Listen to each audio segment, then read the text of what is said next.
Okay, so this is just a brief look at what I would call the anatomy of a microtenon. So we take a look at the 3D version of it. And what we have is there's two different versions. There's a 5-hole and a 3-hole. So up here we have the 5-hole. I'll zoom in on that a little bit. And the overall width is, or thickness width, I guess you'd call it, would be 11 and 11 sixteenths. It's a 1/4 inch thick mild steel. And the overall length is 2 and 11 sixteenths inches.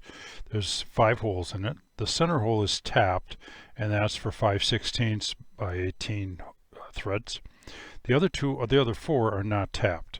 Those are sized, though, that they could be tapped for the same size of 5/16, 18. So I think they're 17/64 is the hole size. So then there's the 3-hole tenon.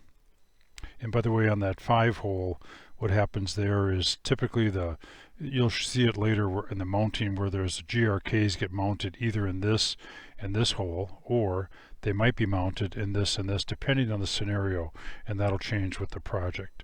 So then this is the 3-hole tenon. Again, very similar.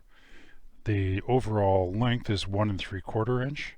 The width is 5/8 inch, and there's a lot of different reasons for a lot of things here having to do with the scenario that they're placed in. So again, this is the 3-hole tenon, and again, same thing, 5/16 tap right there. So that is what I would call the anatomy of a threaded tenon or a microtenon.